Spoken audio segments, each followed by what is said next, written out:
YouTube, le YouTube de mon podcast, c'est Ouais, Débrouillard Podcast sur mes deux ouais, pages Facebook, sur mon profil personnel et dans mon groupe privé. Donc, on est sur 5 plateformes. Donc, ok. yes. En direct live. Là, on est déjà en live. On est déjà en live. On est online et Trop bien. on laisse un petit peu les gens arriver en attendant. Pour les premiers, pour ceux qui nous rejoignent, je vois que dans le truc, il y a quelques personnes qui arrivent déjà. Mettez des likes et n'hésitez pas à partager, histoire de. On va titiller un petit peu l'algorithme de Facebook et de YouTube, là. Donc, likez. Trop bien. Mais écoute, c'est la première fois que je fais ça de toute ma vie, donc je suis très Ah bon? content de le faire pour la première fois avec toi. Bah, un live comme ça, en direct sur plein de plateformes, sur plein de plateformes, c'est la première fois que je fais ça. Je pense que tu vas m'apprendre deux, trois trucs, hein. Ça veut dire que les lives qui sont sur ton site, ce sont des lives que tu as. C'était du Zoom, tout simplement Ouais, c'était du Zoom, exactement. J'ai fait que du Zoom jusqu'à présent et c'est ça. Et c'était donc plutôt fermé, en petit comité, etc., où les gens devaient Mhm. s'inscrire pour pouvoir participer. Ah, je vois. Ben, du coup, je te propose qu'on commence. Donc, un 2 3 c'est parti. Bonjour tout le monde, bienvenue pour ce énième live confinement. Aujourd'hui, j'ai l'honneur d'être avec Adrien Garcia, qui est le cofondateur de Réunis et qui est également l'hôte des podcasts Réunis pour changer le monde et le fameux podcast Entreprendre dans la mode avec plus d'1 million d'écoutes. Donc, ils sont très peu à péter ce type de record-là. C'est pour ça que pour moi, c'est très, très important de t'avoir ce soir ici pour discuter justement de comment est-ce qu'on peut déjà atteindre ce type de chiffre avec un podcast. On ne parle pas de la vidéo. Mais pour commencer, question traditionnelle, Adrien, est-ce que je peux te demander de te présenter? Ouais, avec plaisir. Bah écoute, je suis un jeune homme de 34 ans. Je pense que je suis plus un jeune homme en fait. J'ai 34 ans. Je vis à Paris. Je suis fiancé avec une jeune femme dont je suis fou amoureux. Et on va se marier l'année prochaine. On devait se marier cette année, mais on se marie l'année prochaine. Et puis maintenant, bah, je dis que je suis podcasteur parce que c'est mon nouveau métier. Et je suis entrepreneur aussi parce que, bon, podcasteur, c'est aussi un peu entrepreneur parce que finalement, c'est devenu une entreprise.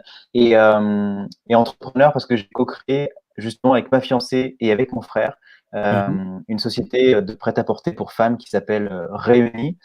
Euh, donc voilà, pour la faire courte, voilà qui je suis.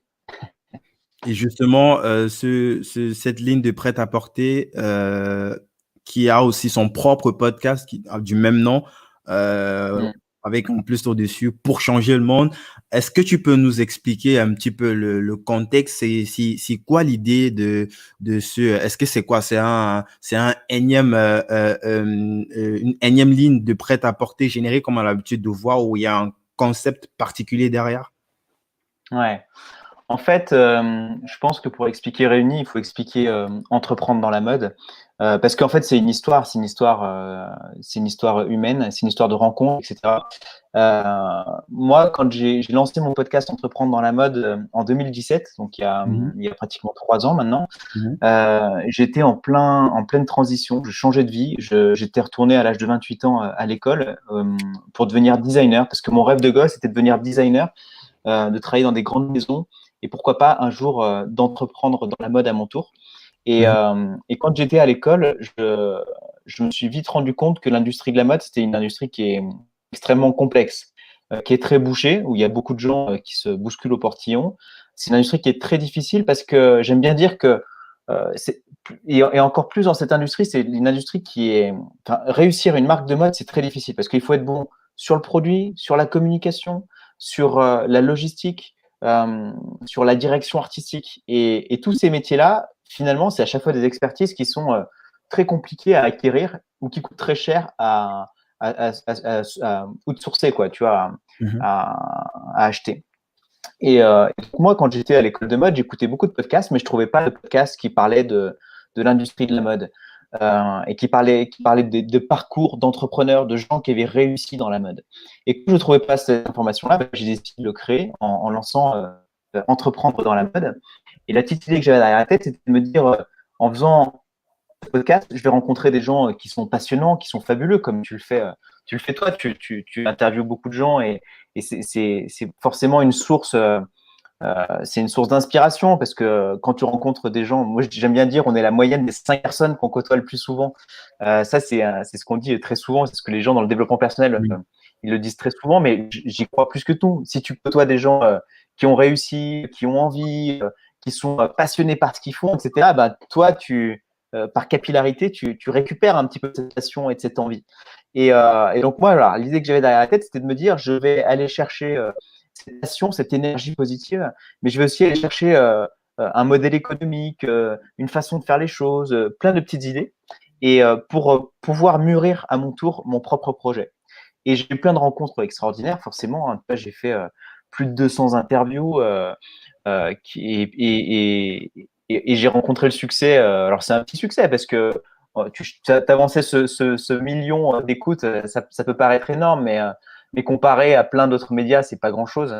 Mais, euh, Mais mais en tout cas, dans notre petit microscope de podcasters, c'est quand ouais, même c'est pas c'est mal. un exploit, tu vois. Ces chiffres-là, moi, je les entendais soit sur du Patrick Béja au début des années 2010, ou alors peut-être Antonin Archer de Nouvelle École qui a malheureusement arrêté son podcast. Pour moi, je trouve que on parle déjà des épisodes qui mettent en moyenne 1 heure de temps. Donc, tu as Mm. près d'1 million de personnes qui se sont assis ou qui, peut-être pendant la WC ou les transports, qui t'ont écouté 1 million de fois pendant près d'1 heure de temps. T'imagines, c'est comme Ouais, c'est ta fou. team, c'est comme tes gars, tes frères, tu vois.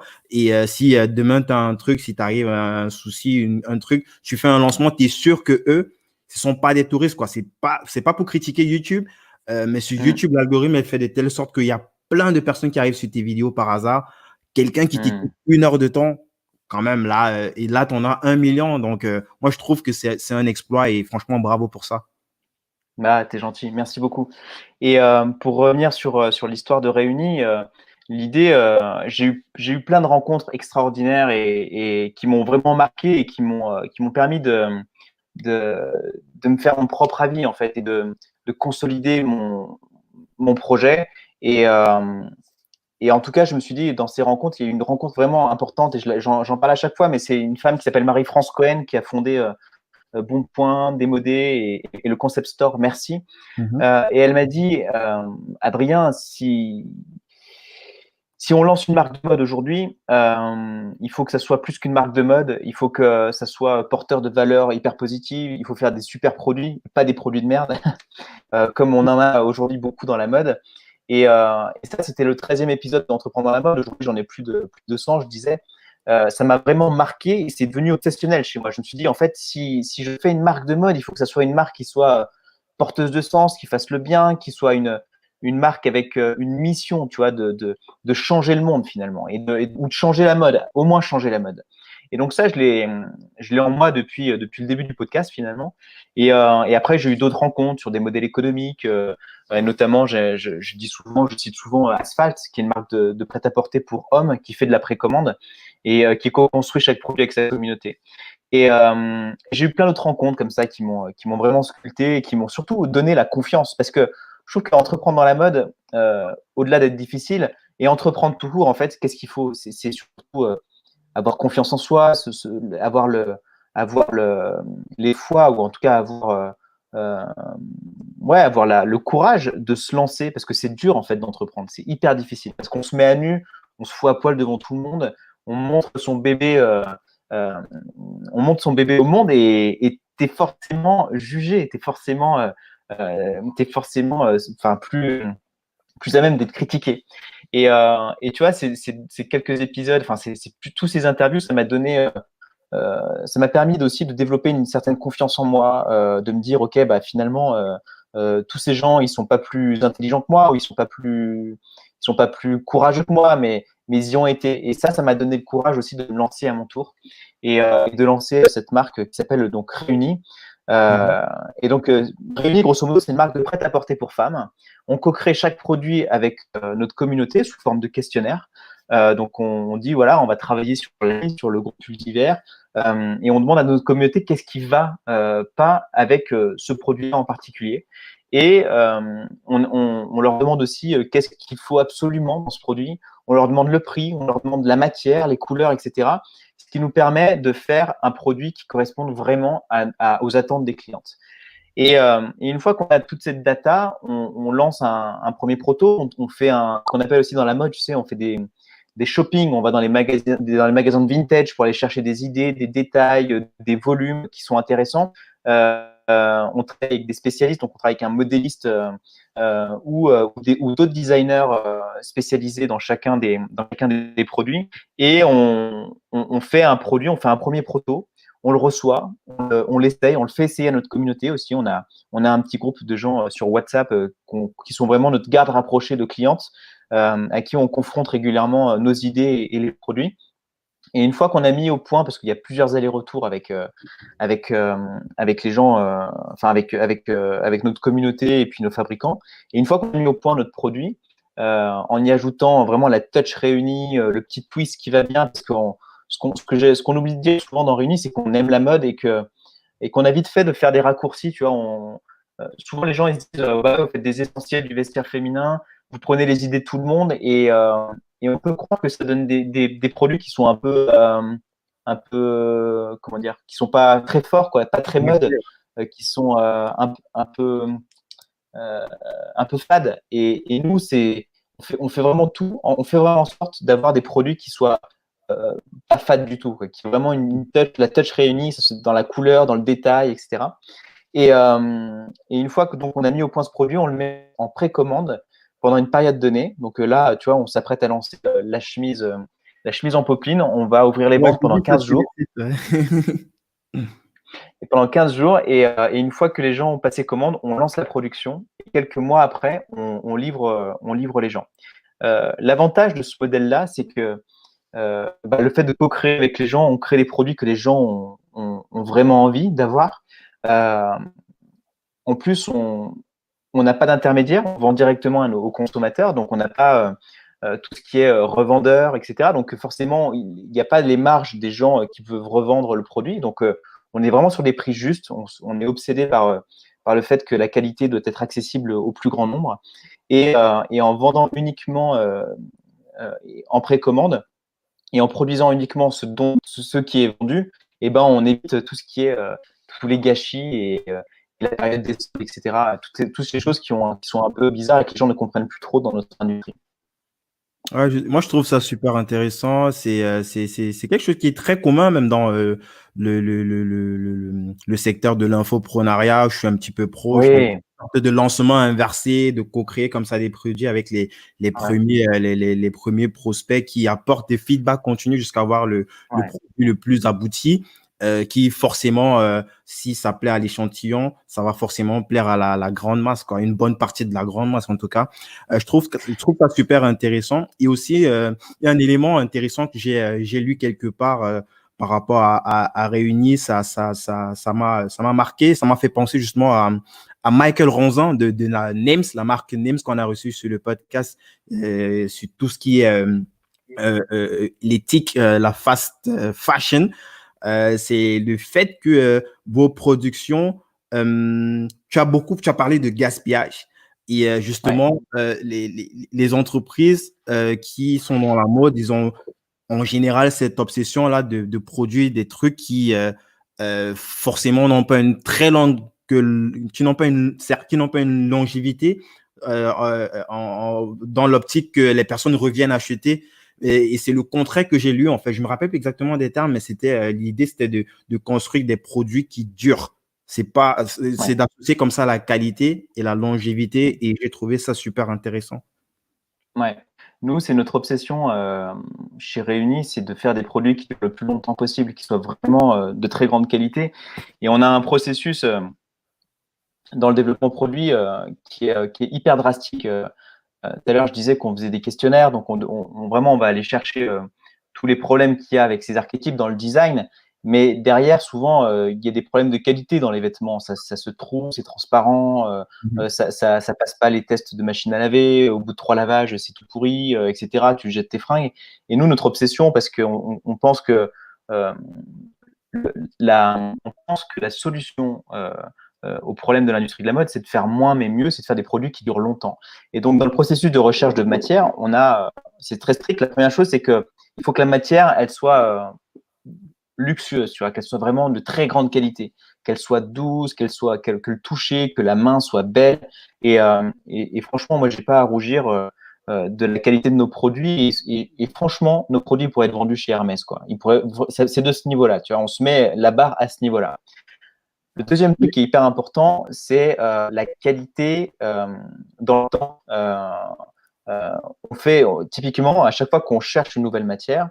Euh, on va les sourcer, donc tu sais, sur Première Vision, on appelle nos différents agents vendeurs de tissus, etc. On leur dit, nous, il nous faut une matière qui soit donc très luxueuse, qui soit aussi certifiée GOTS, Ecotex, etc. C'est toutes les certifications qui nous assurent que nos matières sont faites dans des bonnes conditions pour l'humain, pour l'animal et pour la nature. Et le troisième truc, c'est vraiment le test qualité où on commande 1 mètre de chaque tissu, on coupe un morceau, on fait 4 points à la machine dedans, à la machine à coudre, pardon, et on les met en machine à laver. Et on fait 10 cycles de machine à laver, 10 cycles de sèche-linge, et on compare les différents tissus après chaque lavage et après chaque séchage pour voir comment il réagit et comment il va vieillir dans le temps. Et, euh, et faire ces tests-là, bah ça, c'est un luxe extraordinaire parce que ça prend du temps, mine de rien, de faire ça. Et en fait, très peu de marques le font.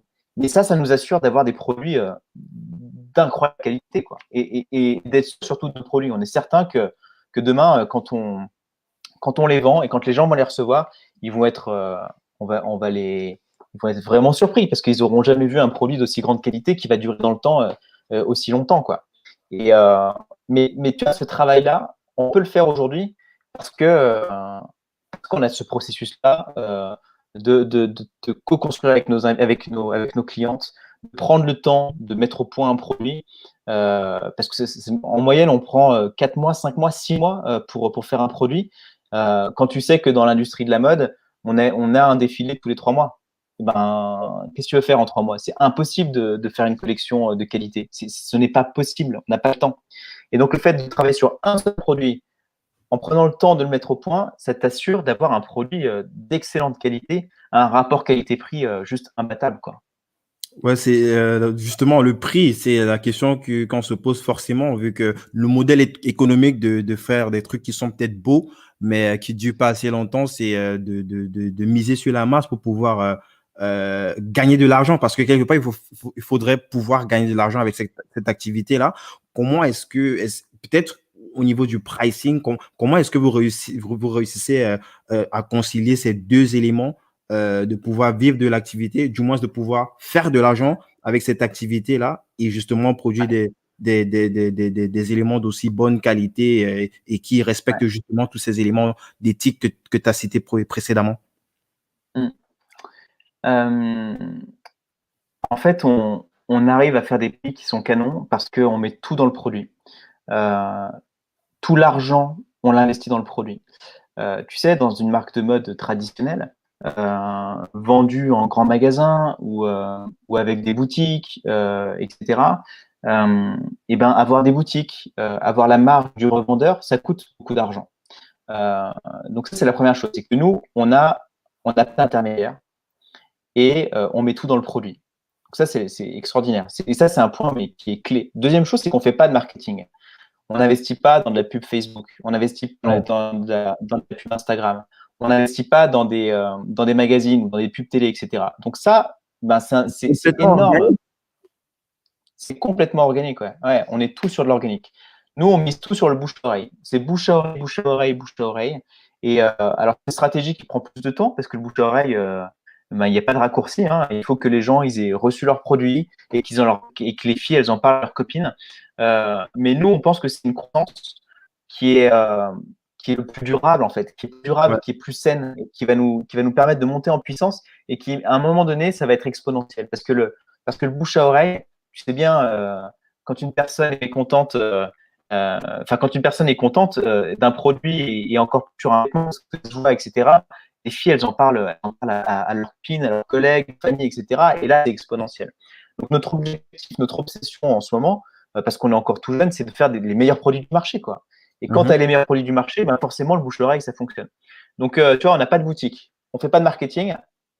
Et troisième truc aussi, hyper important, c'est que on n'a pas fait appel à des investisseurs. On s'autofinance depuis le premier jour. Et le problème des investisseurs, et je pense que c'est un peu la raison pour laquelle on est dans ce merdier aujourd'hui, dans une société sur consommation, etc.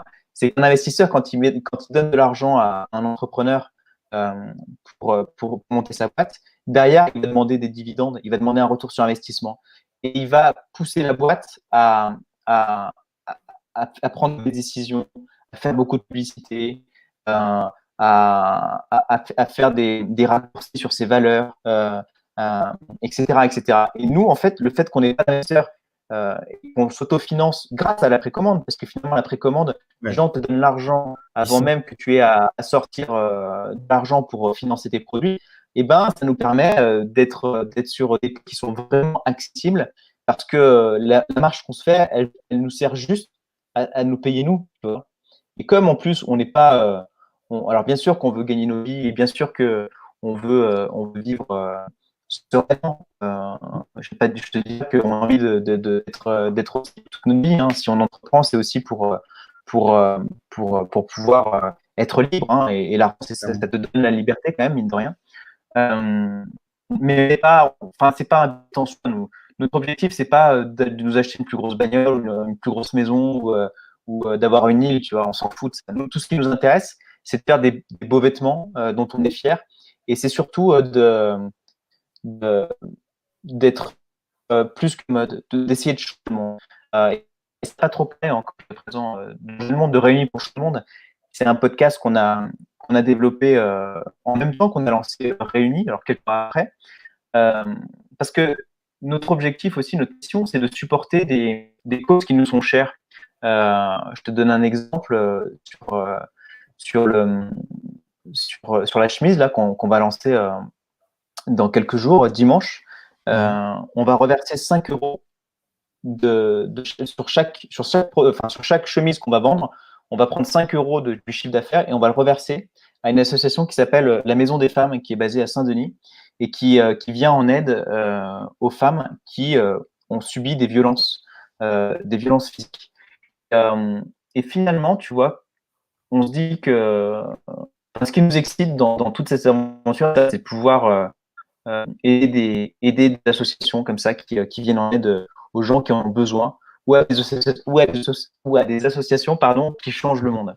Et dans le podcast Réunis pour changer le monde, euh, on met en avant des gens qui changent le monde au travers de fondations, au travers de projets, des entrepreneurs du changement, etc. Et enfin, tout ça pour dire qu'on fait un métier dont on a rêvé toute notre vie, donc faire des vêtements, Mhm. faire des beaux vêtements, faire de la mode, faire des belles images de mode, etc. Rendre heureux nos clientes parce qu'elles elles achètent des beaux produits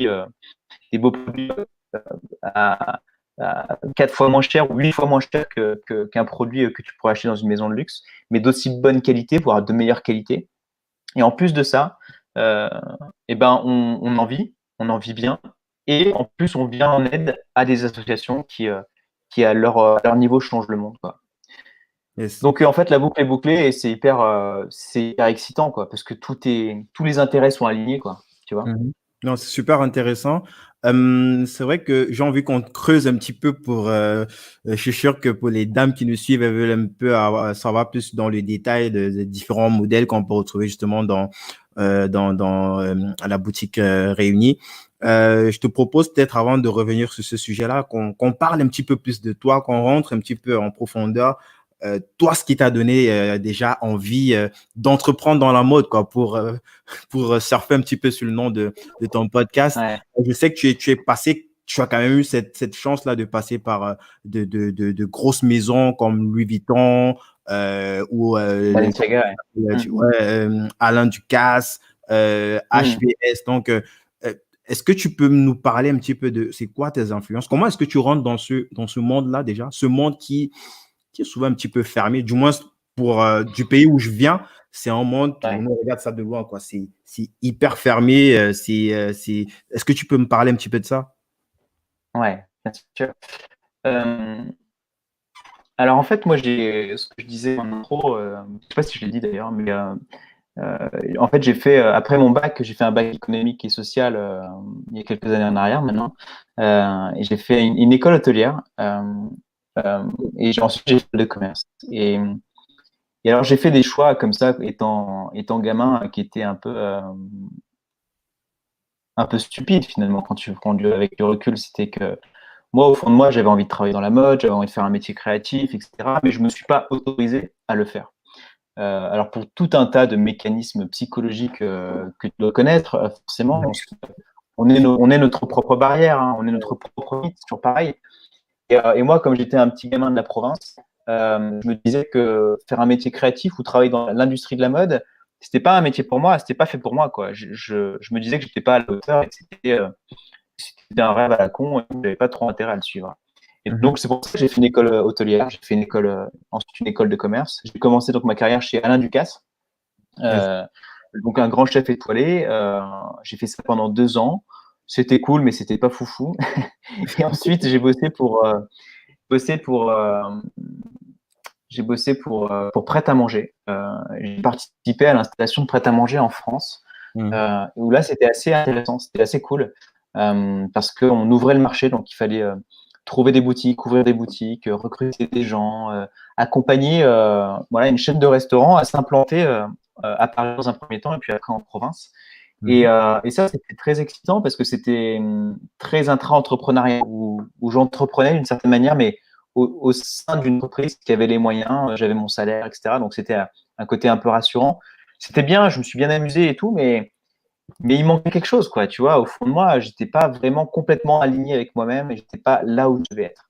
Et à 28 ans, j'ai une rupture amoureuse un peu violente qui m'a mis un coup de pied au cul. C'est le coup de pied au cul dont j'avais besoin, en fait. Tu sais, tu te prends un mur, le premier gros échec de ta vie, finalement, où tu te dis que tout a une fin, et tu réfléchis, tu fais un travail sur toi-même, tu te dis, mais au fond, si c'est arrivé et si on s'est séparé avec ma copine de l'époque, c'est que un de nous deux n'était pas bien, ou peut-être que tous les deux, on n'était pas bien. En tout cas, on n'était pas alignés avec nous-mêmes. Et si on avait été vraiment alignés et heureux et épanouis dans nos vies, ça ne serait jamais arrivé. Et donc, en creusant et en me faisant coacher et en découvrant bah, les podcasts à l'époque, les Tony Robbins, les Tim Ferriss, etc., je me suis dit, ah ouais, il y a vraiment un gros travail sur moi-même. Et surtout, il faut que je change quelque chose, il faut que je fasse une introspection en moi-même et que je comprenne pourquoi je suis fait, quoi. Et, euh, et en creusant, je me suis dit, en fait, quand j'étais enfant, moi, ce que je voulais faire, c'était un métier créatif. C'était de faire de la mode, c'était de créer, c'était de faire ce métier-là, quoi. Mais ça me paraissait tellement loin, mais t'imagines même pas, quoi. Euh, j'ai passé des nuits blanches à cogiter et à flipper, à me dire, je suis en train de passer à côté de ma vie, mais il faut absolument que je change, que je me sorte de cette ornière. Et petit à petit, tu vois, bah, je me suis dit, ok, bah, il faut que je quitte mon job, il faut que je quitte mon job, il faut que je trouve un moyen de retourner à l'école pour faire ce métier-là, quoi. Et donc, à 28 ans, me revoilà sur les bancs de l'école, je choisis le Studio Berceau. Le Studio Berceau, c'est une école de mode euh, assez réputée, qui a fait sortir de grands noms dans l'industrie de la mode et qui était très important. Ça, c'était un sujet qui était important pour moi, c'était que l'école que je devais choisir, c'était une école où il y avait vraiment des gens que j'admirais qui étaient sortis de cette Mhm. école-là. Et, euh, et donc, je suis rentré dans cette école-là. Donc, à 28 ans, tu es le plus vieux sur les bancs de l'école. Euh, franchement, c'est difficile. C'est pas une partie de plaisir parce que tu quittes une situation, tu quittes un salaire, socialement, tu quittes un truc, quoi. Et tu te dis, je retourne à l'école avec des gens qui ont Une autre 10 ans de génération moins que moi. aussi. C'est une génération, carrément. Et je me rappelle souvent je dis ça, mais la veille, j'étais encore chez Prêt-à-Manger, où j'étais dans le sandwich et le lendemain, j'étais en cours de tricot, quoi, où j'apprenais à tricoter. Et là, tu te dis, waouh, t'es bien sûr de ce que tu fais, mec? C'est chaud quand même. C'est hyper flippant. Et Écoutez, c'est effrayant, c'est même effrayant.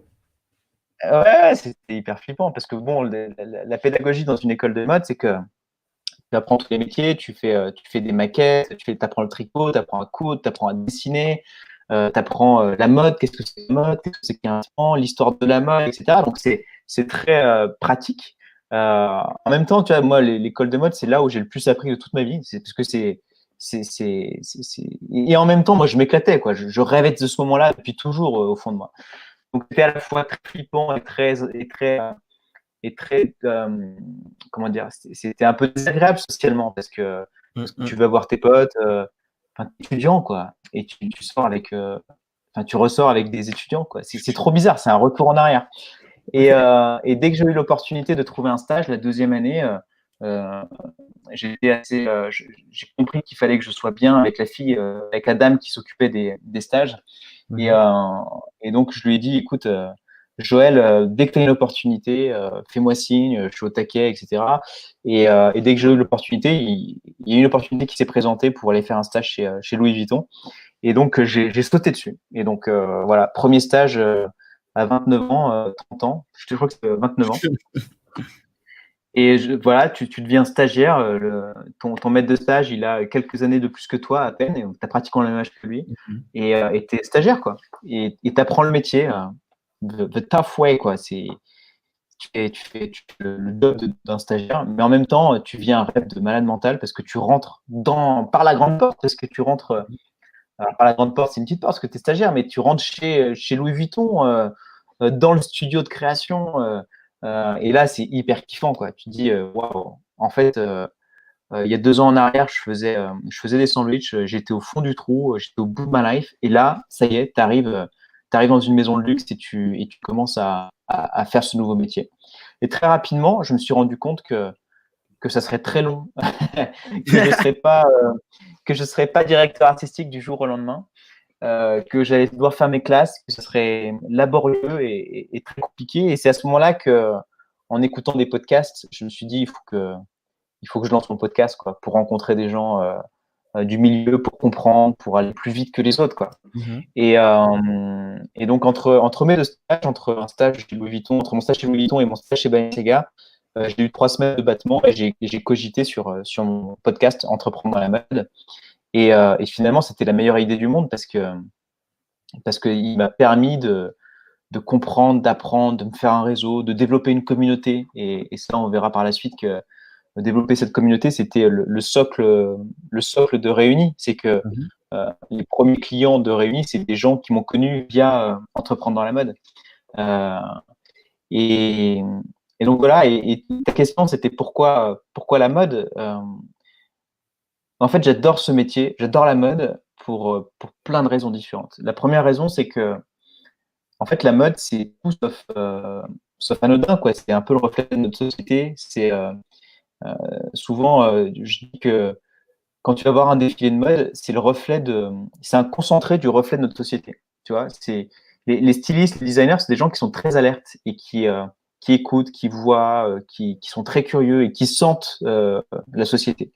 Et souvent, les défilés de mode, c'est vraiment le concentré de ce qui se passe dans notre société. Et rien que ça, je trouve que c'est puissant. Deuxième truc, c'est que la mode, ça s'inspire de tous les autres arts, quoi. Ça s'inspire du cinéma, de la musique, de la peinture, des plastiques, des arts appliqués, de la poterie, du tissu. Euh, et rien que ça te pousse à avoir une curiosité et à connaître tout sur tout, en fait. Et ça, c'est hyper riche, quoi. Donc, ça, c'est le deuxième truc qui est puissant. Le troisième truc qui est puissant, c'est que finalement, tu fais des produits qui doivent être vendus. Et cette dimension commerçant dans la mode, je la trouve passionnante parce que moi, j'adore le commerce, parce que je trouve que le commerce, c'est un des trucs les plus nobles que je trouve. C'est un des métiers les plus nobles parce que c'est quoi être commerçant? Être commerçant, c'est faire ou trouver des produits d'exception, ou en tout cas des beaux produits pour mettre bien les gens. Tu vois, Mhm. ton produit, enfin, l'idée d'un commerçant, en tout cas, les commerçants qui aiment leur métier et qui aiment leur client, c'est de faire des produits ou des produits qui sont exceptionnels pour les mettre bien. Et c'est pour ça que j'aime la mode, en fait. C'est que c'est un espèce de concentré de plein de choses que j'adore dans la vie. Euh, et je passe aussi la dimension rencontre, la dimension humaine, la dimension artisanat, la beauté, le fait d'habiller des femmes. Je veux dire, habiller des femmes, moi je suis un fou amoureux des femmes, donc habiller des femmes, je trouve ça extraordinaire. Tu vois, je trouve ça, enfin, pour moi, les femmes, c'est ce qu'il y a de plus beau sur Terre et de pouvoir les habiller, de pouvoir les rendre fortes, de pouvoir les rendre plus élégantes, euh, de pouvoir les épanouir, ça me remplit de bonheur. Donc, tu vois, tout ça fait que c'est une industrie, un métier qui est génial, quoi. Yes. On va revenir sur le podcast Entreprendre dans la mode et aussi comment est-ce que ta stratégie en fait de croissance dessus. Mais avant, je voudrais qu'on revienne encore sur Réunis et que tu Ouais, nous parles un petit peu dans le détail des différents modèles. Tu nous as un petit peu expliqué la stratégie de lancement inversé que tu fais. Est-ce que à chaque fois, comme ça, ce sont les produits, il n'y a pas de produits qu'on va retrouver comme ça en vente libre sur le site? C'est à chaque fois juste des lancements en taille limitée. C'est comment est-ce que ça se passe? Déjà, ouais. c'est quoi les différents produits et est-ce qu'on peut Mm, retrouver des produits, des anciens produits qui étaient là ouais. avant, qui ont été construits avant? Mm, mm. Exactement. Enfin, la stratégie de lancement inversé, hein. C'est vrai que nous, on s'est beaucoup inspiré du livre Launch de Jeff Walker, que tu connais sans doute, qui explique ce système de lancement inversé. Et c'est vrai que lui, il fait de l'infoproduit, ça, hein, du produit d'information. Une information. Nous, on l'a appliqué sur des produits, sur des vêtements. Voilà. Mhm. Donc, c'est important de donner la référence, je trouve, que de Jeff Walker. Ouais. Euh, Nous, les produits qu'on fait, c'est les essentiels du vestiaire féminin. Et ces produits, on ne les choisit pas par hasard, hein. Encore une fois, on demande à notre communauté quels sont les produits qu'elles veulent qu'on développe en priorité. Et les produits qui sont arrivés en priorité, alors le pull, c'était un peu différent parce que le pull, on s'est lancé sur le pull pour plusieurs raisons, mais la première raison, c'était qu'on adore la maille, on adore les pulls. Enfin, on trouve ça assez intéressant à travailler comme produit. Et Dezio, on voulait lancer notre premier produit au mois de septembre, fin septembre, début octobre. Et il fallait que la livraison, elle soit dans l'hiver, tu vois. Donc, Mhm. quoi de mieux qu'un gros pull d'hiver pour commencer, alors même que tu vas livrer les gens en plein hiver. Donc ça, c'était le premier produit. Mais les autres produits, on a posé la question à nos clientes en leur demandant, donc c'est quoi les produits que vous voulez qu'on développe ensuite, quoi. Et les produits qui sont arrivés, bah, le premier produit, c'était la chemise. Et c'est le produit qu'on va sortir dimanche, pardon, Mhm. euh, 17 mai. La chemise, ensuite, c'est le t-shirt, ensuite, c'est le jean. Ça, c'est vraiment le top 3. Et Voilà. puis, La on chemise a en popeline. On dit popeline ou popeline? Je sais pas. ouais, popeline, non, on dit popeline. Popeline. Chemise en popeline. Et la popeline, en fait, Profite pour balancer le c'est lien un, dans les commentaires pour ceux qui voudraient un petit peu checker ça ou ouais, précommander. carrément, ouais, rémi.co, bien joué. Euh, Grosso modo, ouais, donc, tu vois, on demande aux gens qu'est-ce qu'elles veulent, enfin, à nos clientes, qu'est-ce qu'elles veulent en priorité. Et nous, on bosse sur ces produits, encore une fois, en leur demandant qu'est-ce qui va pas, et en bossant avec nos designers freelance pour faire les meilleurs produits possibles, quoi. Mhm. Et donc, les produits qu'on va développer, donc je te disais le t-shirt, le jean, le cardigan, le pantalon, le manteau, le long manteau d'hiver. Mhm. Qu'est-ce qu'on va faire d'autre? Tous ces produits-là. Et puis, l'idée, c'est vraiment d'avoir les essentiels du vestiaire féminin. Donc, qu'est-ce qu'il faut dans un vestiaire de femme? Et ben, tous ces produits-là, plus un imperméable, un blazer, une paire de bottines, une paire de baskets, euh, tu vois, toutes ces choses-là. Et pour l'instant, on se focalise vraiment sur les produits, sur les vêtements, mais on se dit, et on a très envie aussi d'aller sur un côté plus lifestyle. Peut-être que demain, on fera de la déco, on fera un plaid, on fera une carafe, etc., etc. Et l'idée, c'est vraiment de créer tout un univers et tout un univers lifestyle autour de Réunis. Et pour l'instant, on se focalise vraiment sur la mode. Ouais, c'est super intéressant. Du coup, les gens ne peuvent qu'acheter les produits Oui, qui sont pardon. gratuitement. C'est ça? Exactement. Donc en fait, on vend uniquement en précommande pendant une période donnée. Donc la chemise, tu vois, ça fait 5 mois qu'on bosse dessus. Mhm. Maintenant on va la mettre en vente pendant 15 jours, donc du 17 mai au 2 juin. Et pendant cette période-là, les gens peuvent la commander, enfin la précommander. Le 2 juin, on ferme les ventes et on livre les gens début septembre, enfin au mois de septembre. Est-ce qu'il y a une Et limitation de cette chemise, nombre ou c'est juste pendant cet écart, même si c'est 1 million de chemises, vous prenez pendant certain intervalle de temps toutes les commandes? Si c'est limité, ouais. est-ce que c'est genre on a 10 produits et on ne vend pas plus de 10 produits? C'est quoi Non, non, l'idée de la précommande, c'est qu'on n'est pas de limite. Parce qu'en fait, on n'a rien commencé à fabriquer. Donc, on se donne la liberté de produire le nombre de le nombre de produits qui seront personnes? vendus. Par contre, une fois qu'on a fermé les ventes, on ne prend plus les commandes. Mhm. Et, Produits ensuite. donc, on produit, on livre, et on a un petit buffer aussi, un petit 6% pour pouvoir gérer les échanges et les retours. Et une fois qu'on a géré tous les échanges et les retours, eh ben, on met en vente le petit stock restant. Mais ça part souvent en moins de 24 heures parce que, tu vois, sur le gros pull d'hiver, il nous restait, on a vendu 750 pulls, Mhm. on en avait 75 de plus en moins de 24 heures, c'était plié, quoi. Il n'y avait plus du tout de stock.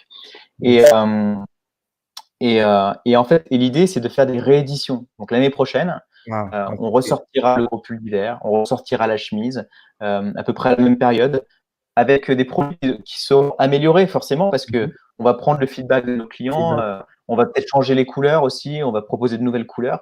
Et avec tous ces feedbacks, eh ben, on va continuer d'améliorer le produit, réitérer, itérer plutôt, pour vraiment avoir le meilleur produit de tous les temps, quoi. Même s'il est déjà très abouti, on peut toujours améliorer deux, trois trucs. Là. C'est super vertueux, franchement. En fait, le pull d'il y a 3 ans, il sera encore meilleur 4 ans, 10 ans après, parce qu'à chaque fois, et en plus, ça sera le souhait en fait des utilisateurs. C'est pas un truc, quelqu'un sort de sa grotte comme ça et puis il fait le truc, quoi. C'est en fonction du feedback Ouais, qu'il exactement. reçoit des personnes qui consomment ce produit-là. Ouais. Franchement, c'est intéressant. Euh, je te propose qu'on revienne un petit peu sur, on va sortir un petit peu de ton élément, mais c'est c'est une autre de tes passions, le podcast. Euh, c'est quoi ta stratégie en fait de promotion?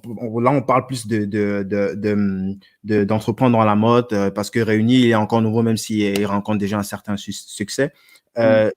C'était quoi ta stratégie en fait de promotion dès le départ? Comment est-ce que est-ce qu'il y avait une stratégie bien ficelée dès le départ pour pouvoir faire connaître ce podcast à un maximum de personnes ou c'était Mm. juste au pif comme ça?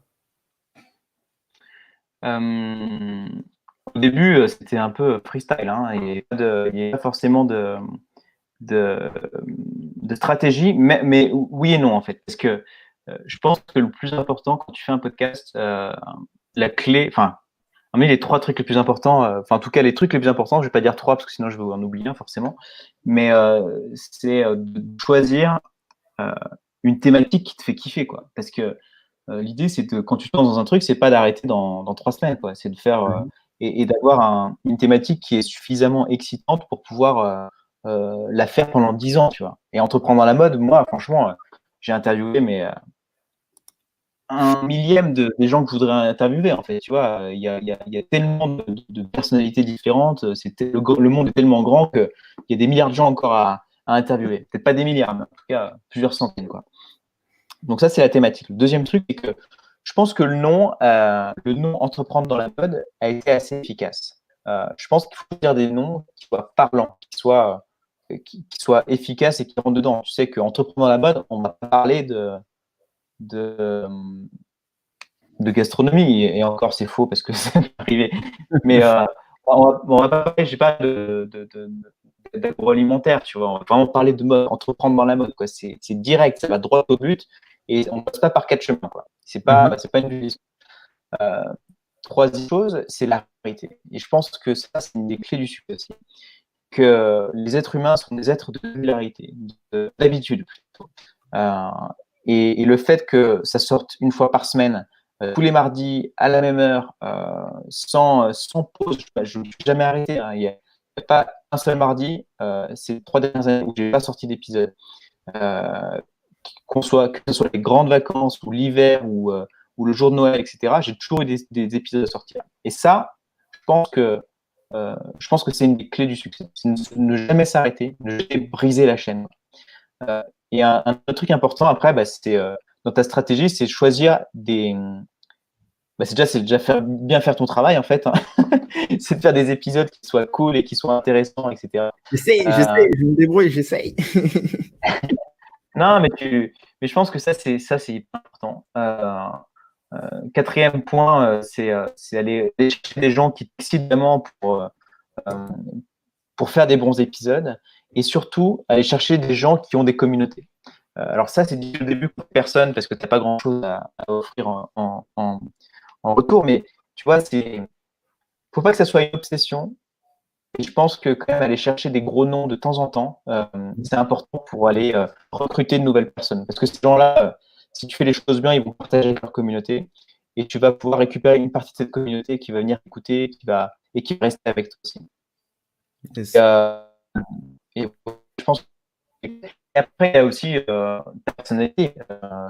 Je pense que toi, les gens, c'est que quelqu'un de sympathique, attachant, ils aiment bien ta voix, ils aiment bien ta gueule. En tout cas, ils aiment bien quelque chose chez toi, tu vois. Et je pense que une des raisons du succès de entreprendre la mode, c'est ça, c'est que je pense que comme je suis quelqu'un d'assez nature, je pose les questions, je rigole, je fais pas de chichi quand je pose des questions, je tutoie les gens. Tout ça fait qu'il y a une espèce de climat bienveillant et pas pris de tête qui fait que les gens s'attachent à ma personnalité et reviennent et sont contents de m'écouter tous les mardis, quoi.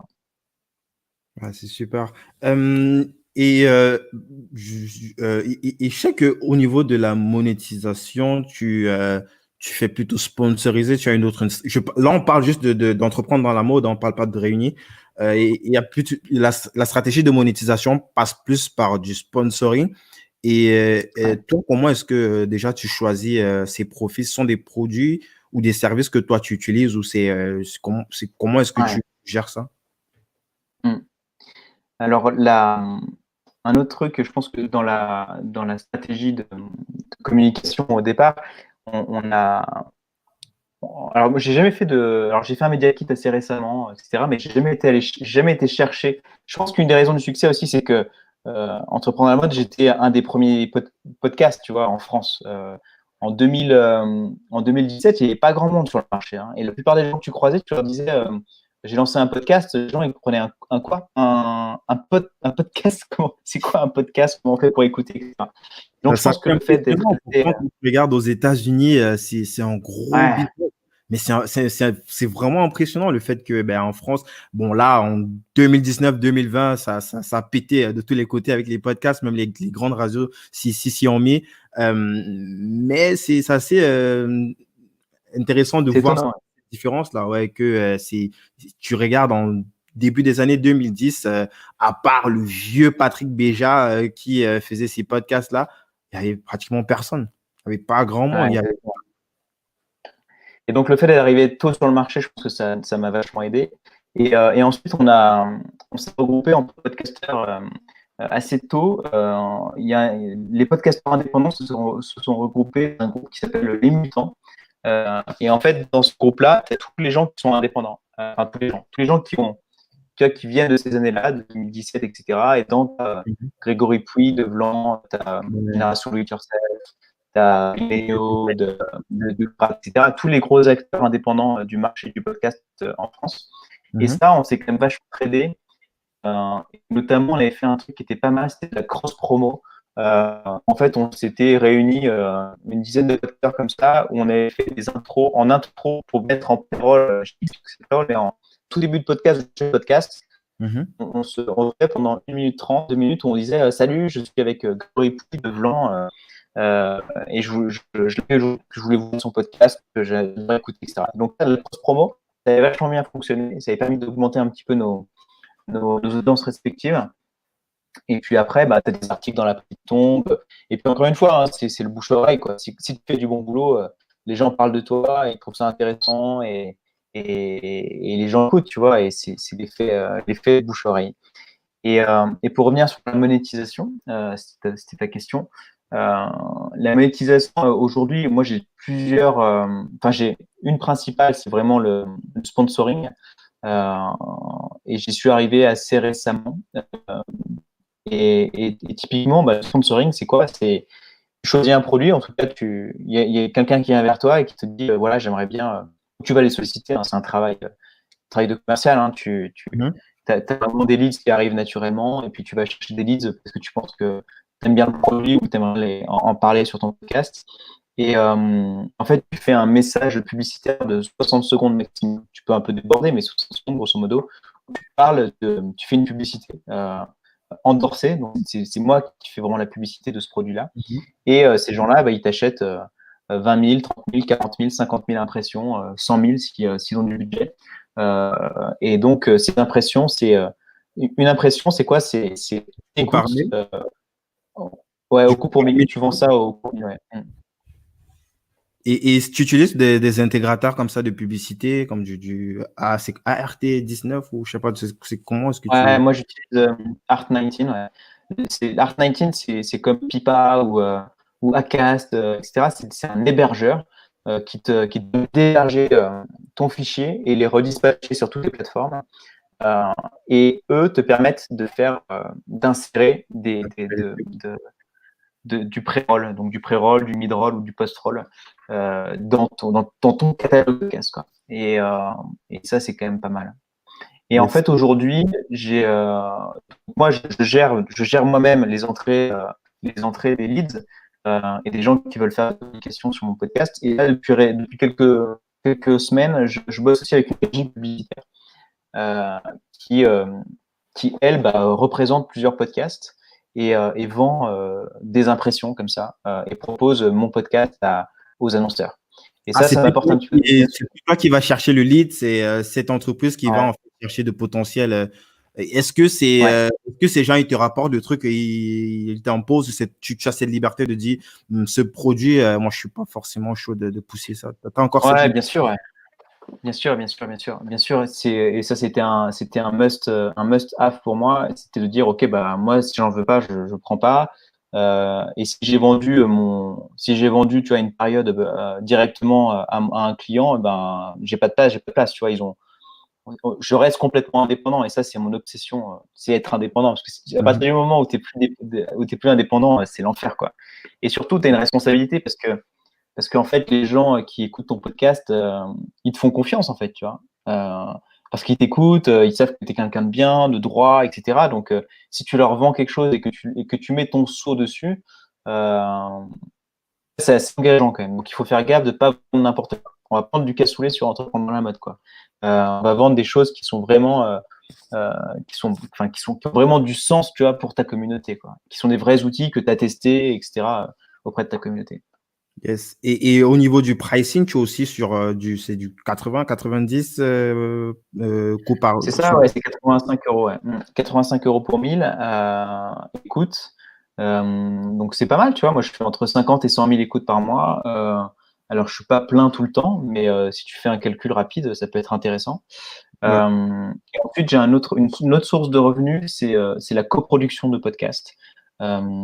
Et il y a quelques épisodes que je fais en coproduit, tu as des bonus. Par exemple, j'ai fait un hors-série sur le financement des marques de mode avec la Fédération française du prêt-à-porter féminin. Mhm. Et ça, tu vois, ils participent, ou en tout cas, ils achètent des épisodes comme ça. C'est Euh, à vie ou parce que j'ai pas encore bien compris le concept. C'est à vie ou alors c'est quelque chose qui est limité aussi dans le temps? non, là, une fois que l'épisode il est produit, je le laisse à vie sur le podcast, hein, sur le truc. Hein. Et là, c'est un one-shot, ils achètent. C'est un outil qu'ils vont pouvoir revendre, enfin, pas revendre, mais qu'ils vont pouvoir exploiter sur leur site internet, etc.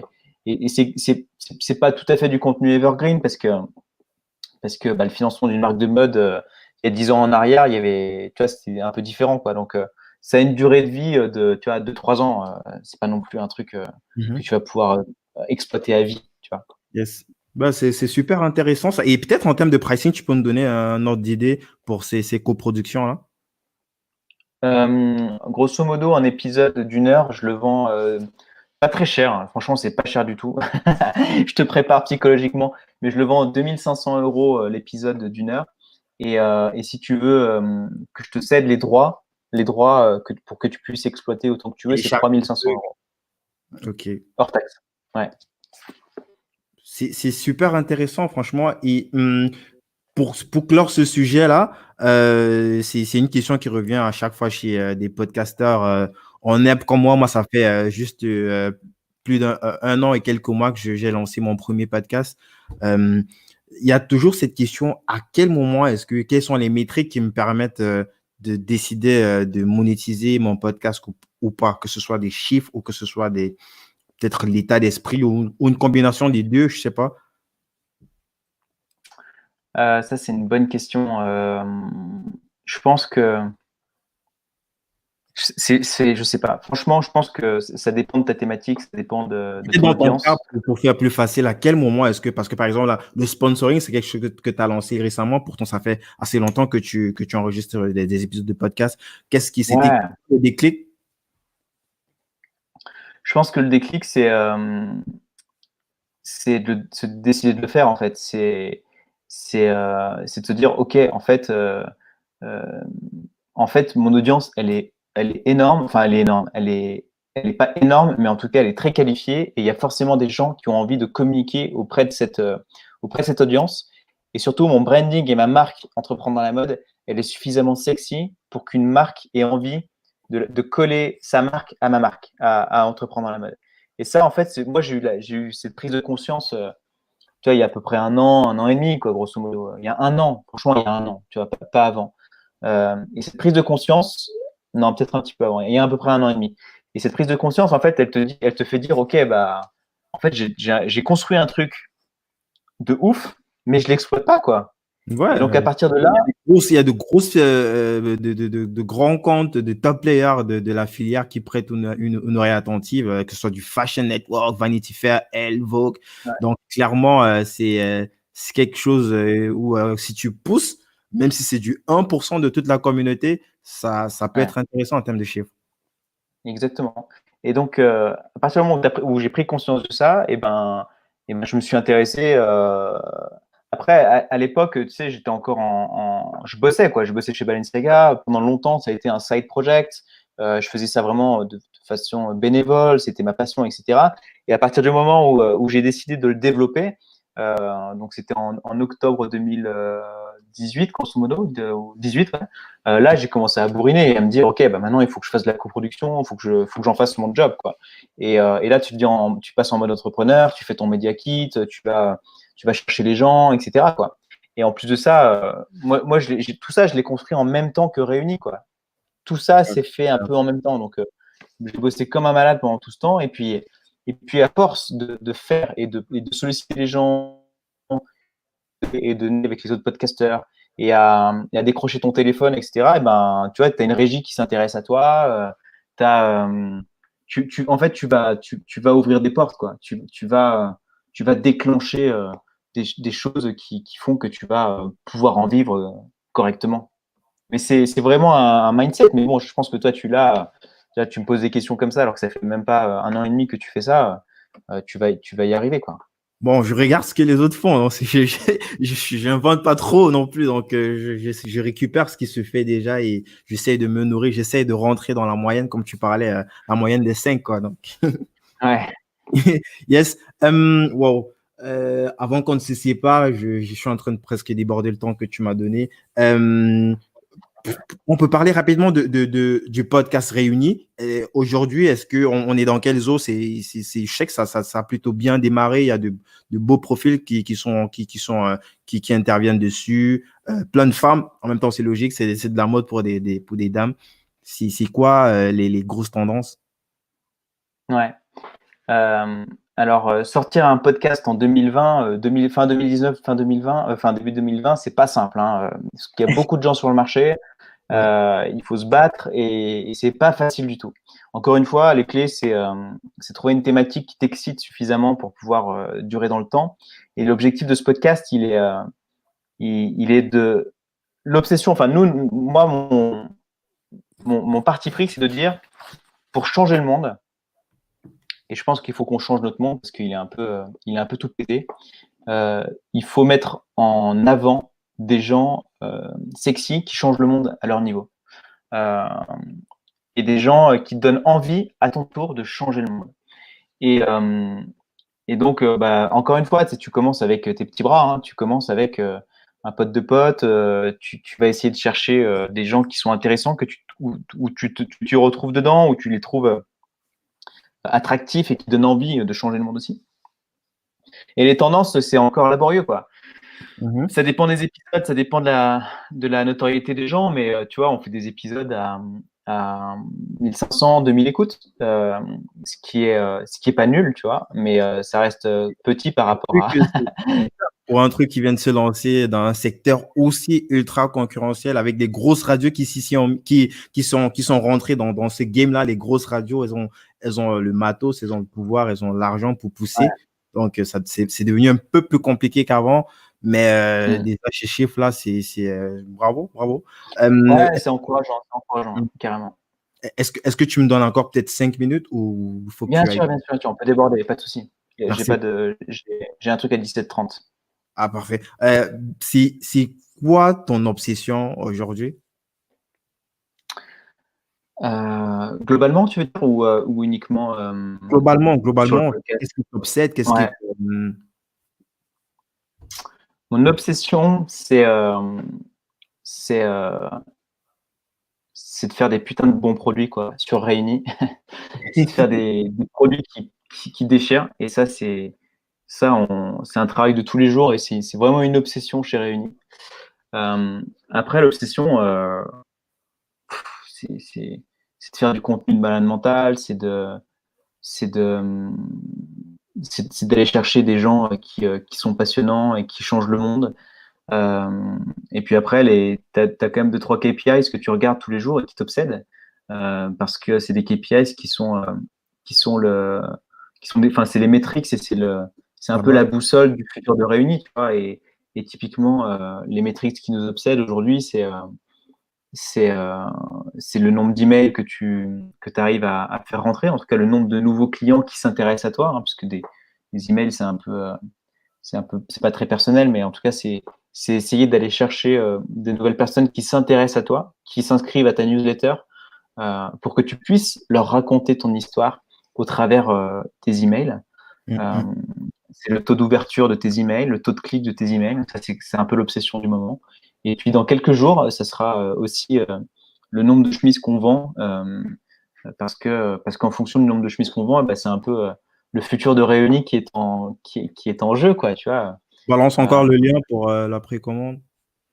Ouais, c'est sympa. Merci beaucoup.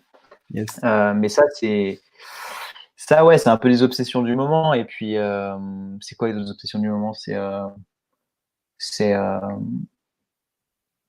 kiffer, quoi. Je veux dire, c'est juste, tu te rends compte que la vie, elle est courte, hein, et on l'a bien vu encore une fois Ouais. récemment avec Est-ce que c'est quoi l'impact un petit peu globalement de cette période un petit complexe déjà sur le podcast? Je sais que pour d'autres podcasteurs, je sais quand même qu'il y a une petite régression, même si ça commence à reprendre au fur et à mesure, vu que les sortent. Donc, il y a maintenant ce temps de trajet en transport où ils peuvent réécouter. Peut-être au niveau de Réunis, c'est quoi l'impact à peu près? Sur le podcast, sur les 2 podcasts, il y a eu une petite baisse, hein. Les 2 premières semaines, c'était moins 30% d'écoute et tout, donc c'était un peu flippant. Rapidement, ouais, j'ai mis en route une quotidienne sur Entreprendre dans la mode, parce que je sentais que les gens étaient. Alors, déjà, tu sais, ça revient à cette histoire de nous sommes des êtres d'habitude. Donc, si tu casses une habitude où les gens ils restent confinés chez eux, forcément, ils n'ont plus l'habitude d'écouter ton podcast. Donc, c'est pour ça qu'il y a eu cette baisse. C'est que les gens, ils t'écoutaient plus dans les transports, on casse leur routine. Donc, forcément, tu pars de cette routine, quoi. Et donc, le fait que j'ai lancé une quotidienne spéciale Covid-19 sur comprendre comment les gens et comment les entrepreneurs de la mode réagissaient à la situation, comment ils s'en sortaient pour donner des idées aux autres. Ça fait repartir à fond la caisse, parce qu'une quotidienne, tu passes de 2 épisodes par semaine à 7 épisodes par semaine, c'est juste un truc de malade, quoi. Tes écoutes, elles explosent, quoi. Et ça, c'était assez puissant. Donc, moi, ma réaction, et franchement, je pense que c'était la bonne réaction à avoir, c'était Mhm. très positif pour le podcast. Mhm. Et, l'impact, c'est que beaucoup de nos fabricants ont fermé pendant quelques semaines. Les matières ont mis plus de temps à arriver, etc. Donc, tout le processus de prototypage et tout a pris vachement de temps. Donc, on a perdu, je sais pas, on a perdu un gros mois, tu vois, sur le lancement. La chemise, on voulait la lancer plutôt en avril, à début avril, enfin mi-avril, et toi, là, on la lance mi-mai, quoi. Donc, on a perdu un mois, quoi, un gros mois. Euh, Après, l'impact, c'est ça, hein. L'impact sur le business, c'est ça. Après, moi, je pense que l'impact, en fait, il est plutôt positif sur notre business parce que il y a eu une grosse prise de conscience chez les gens. Les gens se disent ah ouais, en fait, c'est pas des conneries qu'on nous raconte, quoi. Une catastrophe, ça peut vraiment arriver.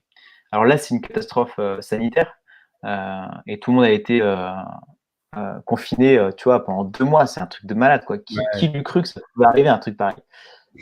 Et donc là, les gens, ils doivent se dire, enfin maintenant, ils se disent, en fait, ce que les scientifiques nous disent depuis 10, 15, 20 ans sur le réchauffement climatique, et puis le fait qu'on voit de plus en plus de canicules chaque année, etc., les gens se disent, en fait, une catastrophe, elle est possible. Il faut qu'on arrête de consommer sans être conscient, tu vois, en toute insouciance. Il faut consommer moins mais mieux. Il faut remettre du sens dans sa consommation et dans ce qu'on fait. Et, euh, et nous, réunis, en fait, on est en plein là-dedans, quoi. C'est consommer moins mais mieux, c'est de faire des choses avec du sens, qui ont du sens pour nous, faire des choses on est une entreprise à mission, tu vois.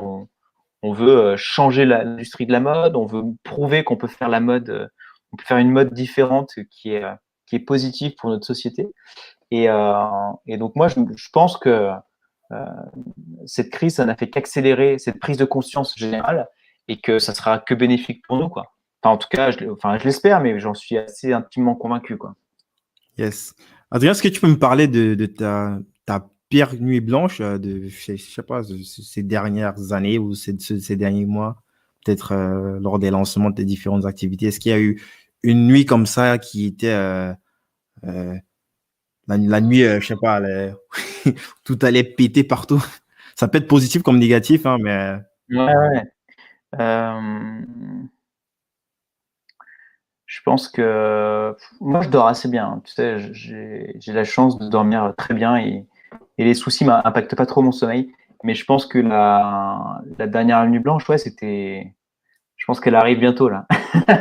Elle arrive samedi soir, à mon avis, ça va être compliqué. On va être surexcité. des mails Euh, qui vont arriver, qui vont fusiller de partout. exactement. Il y a ça, il y a ouais, la veille du lancement du gros pull d'hiver. Ça fait peur parce que tu te mets à nu et je trouve que c'est vraiment difficile. Et puis vraiment, non, celle qui m'a le plus marqué, je te dis, c'est avant de changer de vie, quoi. En 2015, tu vois, grosso modo, 2015, euh, septembre, enfin non, ouais, c'était ça, c'était avant de prendre ma décision de complètement changer de vie. Ça, c'était très difficile parce que je voyais pas du tout la porte, enfin la porte de sortie, quoi, l'échappatoire.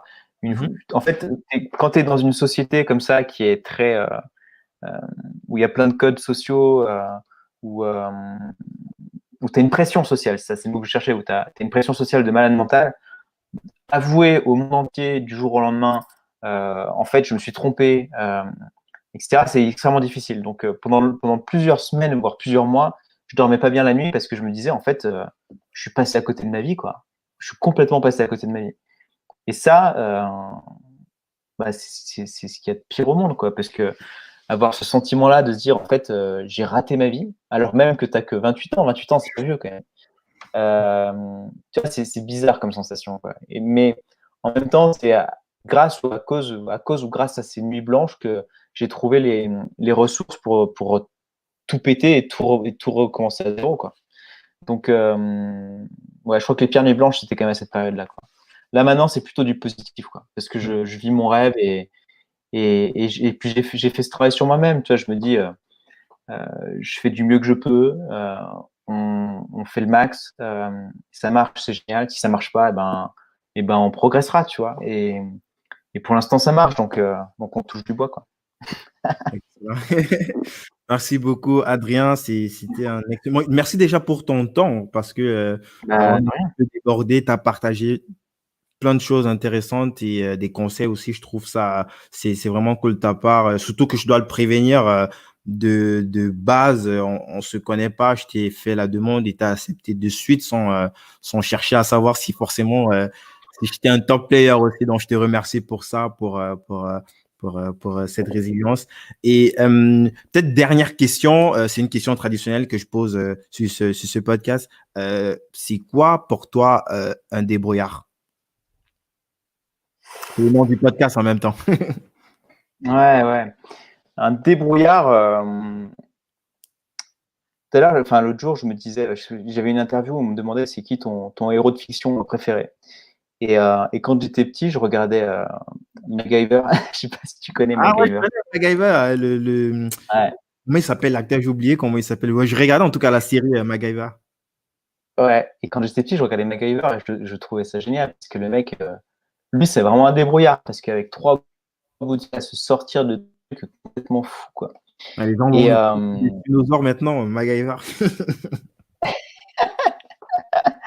et je trouve qu'un débrouillard, c'est ça, quoi. C'est être capable de faire avec 3 bouts de ficelle un truc de ouf. Et moi, j'ai le sentiment, en fait, alors je sais pas si je suis un débrouillard, mais j'ai le sentiment que, tu vois, le fait de faire un podcast, de partir de rien, tu es juste avec ton micro, avec ton micro et ta volonté, d'arriver à faire un média, à créer une audience et à vendre cette audience à un moment donné via de la publicité, etc. Et même enfin, faire de ça, en faire le socle pour le lancement de ta marque, je trouve que c'est hyper gratifiant, quoi, parce que je le dois à personne et que je l'ai fait tout seul, quoi. Et ça, je crois que c'est ma plus grande fierté. Mais un débrouillard, oui, c'est ça, c'est être capable d'avec pas grand-chose, un petit investissement au départ, parce que c'est du matériel d'enregistrement, et ben tu peux faire un truc de. Alors, j'ai pas encore, tu vois, sauvé le monde ou j'ai pas encore fait des millions ou j'ai pas changé la vie de milliards de gens ou j'ai pas sauvé la vie de milliards de gens, mais je trouve que c'est ça pour moi un débrouillard. C'est quelqu'un qui, avec pas grand-chose, arrive à faire un truc intéressant, quoi. Je te remercie, Adrien. On t'écrit sur LinkedIn? C'est pour les gens qui veulent te contacter, ça se passe comment? Je rebalance Ouais, LinkedIn, le lien de la pro. De la pro. ouais, réunis.co, non, mais là, pour me contacter, c'est mieux de faire ça en MP ou sur LinkedIn. Mhm. J'essaie d'y répondre. Alors, je vous avoue que j'essaye de répondre à tout le monde, mais je commence à être très sollicité et c'est vrai que quand tu as 2 podcasts plus une marque à développer, bah, tu peux Ça pas devient dire, lourd. ouais, tu peux pas dire oui à tout le monde et tu peux pas répondre à tout le monde. Après, si vous voulez en savoir plus sur moi, franchement, il y a pas mal, j'ai fait pas mal d'épisodes de podcast quand même. Si vous tapez Adrien Garcia sur Google, vous allez trouver 2, 3 trucs. Sur Apple Podcast aussi. J'ai fait l'épisode 100 de Entreprendre à la mode. Je me suis fait interviewer par Loïc Prigent, un journaliste de mode assez connu, directement sur mon podcast. Mhm. J'ai aussi le carnet de Réunis, parce que s'il y en a qui veulent comprendre ce que je fais avec Réunis, et Mhm. le carnet de bord réuni sur Entreprendre dans la mode, c'est un épisode que j'avais fait qui expliquait bien tout ça. Et puis voilà quoi. Et voilà. Donc, mais n'hésitez pas à m'écrire et j'essaierai d'y répondre. Mais je vous promets pas de répondre. J'essaierai de répondre. Yes. Donc, sur LinkedIn, c'est Adrien Garcia. Faites une demande de connexion. Ensuite, revenez sur Guy Bertolté. Vous faites aussi une demande de connexion. J'accepte pratiquement tout le monde. Bon, faut quand même mettre la photo, que je sache de qui il s'agit. Je te remercie pour ton temps. Merci pour tout, Adrien. Je te dis à très vite. Merci beaucoup pour ton invitation et merci d'avoir pris le temps de m'écouter parce que bon, tu n'étais pas obligé non plus, hein. Et, euh, et je te dis à très bientôt et merci pour cette plateforme. Et bravo pour ce que tu fais. C'est très inspirant. Salut! Salut.